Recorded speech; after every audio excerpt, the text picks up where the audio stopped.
Hello, welcome once again to this tutorial. So we move on. Now we are talking about JavaScript operators. Now, JavaScript operators, we have the arithmetic operators, we have the comparison. So let's quickly dive into the code. Now, when we talk of the arithmetic operators, we talk of the what's our signs, like the additional signs, subtraction, multiplication, exponential, division, modules, increment and decrement. So we have, let's say, have something like let x equals to, I have something like 5 plus 9. I can try to put it in brackets, right? So if I come here and said log console.log x to the value of my x, and actually the value of my s is what? The value of my s is what? 13. So the same thing, I will still be making use of the same line of code. So I can decide to change it to what? Minus. And when I decide to change it to minus, you can see the value here, it will be minus 5 because actually 9 is greater than 4, right? So okay, let me leave this one. Let me revise this one to plus, and then let me come down here and have something like let y equals to let's say 8 minus 1. Then I want to log or print the value of my y. So you see here it will print the value of my y, which we have to be, sorry, the value of my y is what? 7. That of x is 13, then that of y is 7. So this is for the addition, this is for the subtraction. So I can decide to just take these two down, and then now I will change this to multiplication and change this to, let's say, u. Oh, sorry. And then let's change this also. So if we refresh our page, so you see the value, that is, now it's supposed to give us 8 because 8 times 1 is 8. So this is 8.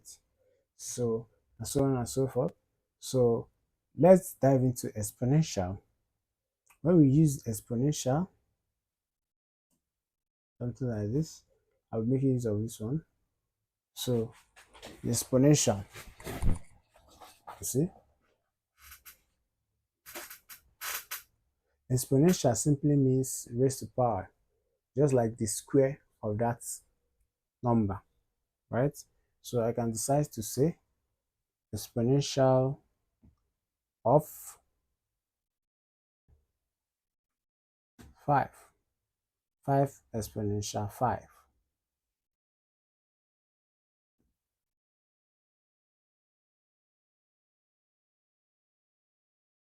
It will give me a huge number.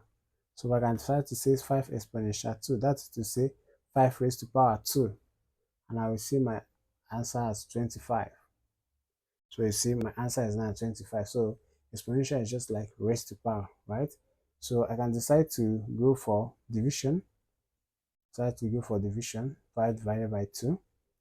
So, and you can see what our answer is going to be. Going to be 2 point something, 2.5, right? So now when we come to modules, there's something we call modules, something like this. So this is going to give us the answer, is going to give us, it will be remainder. Like, you know, when 5 is divided by 2, it will give us 2 remainder 1. So that remainder is what is going to be shown as a result. That's how the exponential works, right? Then we have what we call the increment. So I can have something like let u be equals to, let's say let u equals to 8. I can come here and say u increment, then console.log u. What we add is, I'm just saying u, the value of u plus 1. So automatically what I'm expecting to have here is what? Is 9. So my value here is going to be 9. See it? Let me cancel this one so that they will not be, confusing us. So the value of my u is what? 9. So you see the value of u is 9. So the same thing is applicable to what? Decrement. Decrement, just subtract 1 from the value of u. So this original value, initial value, just subtract 1 out of it. So that is the meaning of the word decrement. So that is all about the operators. I mean the arithmetic operators. Now coming down to comparison, there's something we call the comparison. So we have something like this. I can have let x equals to s equals to 9, and then I can say let y equals to y equals to 10. So I can decide to log what? Y strictly this. And when it comes to comparison, the result is in Boolean. That is either true or false. So here is going to tell us false. Our answer is going to be false. Reason being that here is checking both the data type and the value. And here the data type of the both is a number, but then the values are different. Because see, the value of x is 9 and the value of y is 10. So the two values are different, so automatically it equals to false. Because this double equal sign shows that it will check both the data type and the value. And make sure that the value is the same. If the value of the two is not the same, it will turn to false. But even if the data type are the same, it will not turn to true, except if the values are the same. But then we have the triple equal sign, that is the strictly equals to. So here it will check whether both the data type and the value, the both must be the same before it will amount to true. So here it's still saying false, reason being the data type of the two is the same, but the value are not the same. So if I come here and change mine to 10, now this will now equals to what? True. You can see true. So if you want to know how to check your data type, to know what is data type and how you know the exact data type, you can simply come and do to log, let's say your console, you have what we call type of function. So you can, let's say type of x, let's know the data type of s is a number, right? So you can do the same thing with y. What is the data type of y? Is a number still. So you see that both data type and number. So but I can decide to put this in a string. So you see, it's a string, right? So that I can decide to say, okay, let me know the data type of this that I did here. So you can already see it's already amounting to what? String, because what? I've already select the data type of y here.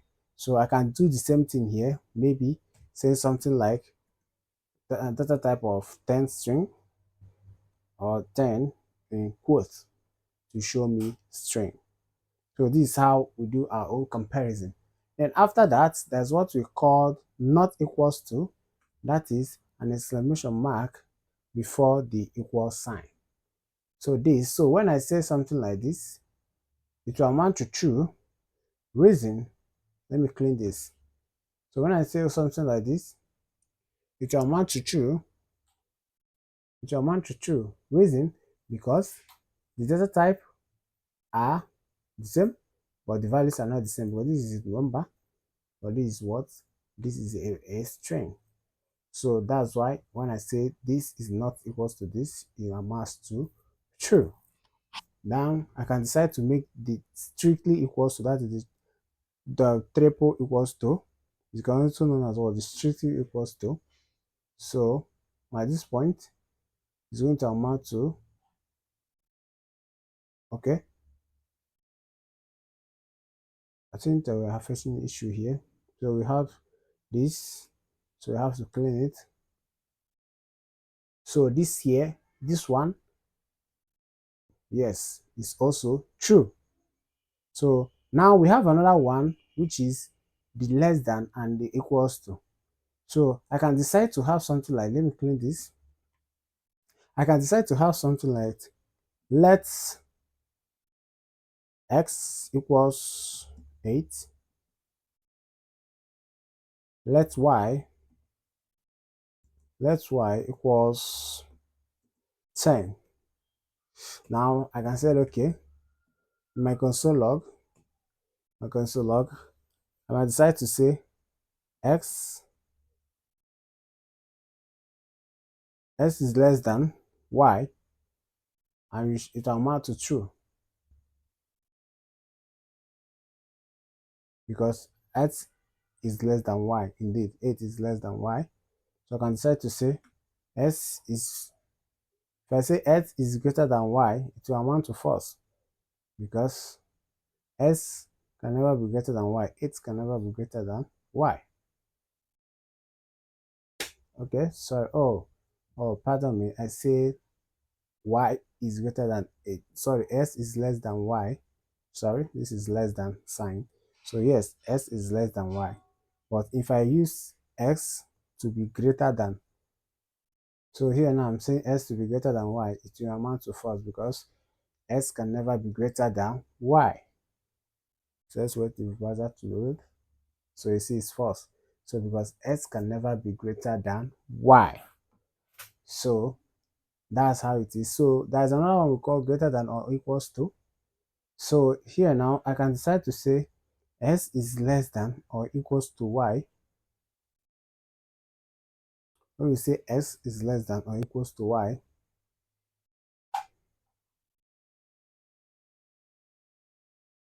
it will amount to true, because s is what? Less than y or equals to y. That is, it can be y or equals to y. So that's how we do most of these comparison operators. So we compare the two. What you're comparing here is the value. Remember, what you're comparing here is the value, not the data type. So the JavaScript will look at the value of the s and value of the y and know whether if the comparison works. Then if the comparison works, it will amount to true, or if it doesn't, it will amount to false. I hope you find this video helpful, and here we have come to the end of this video. See you in the next one.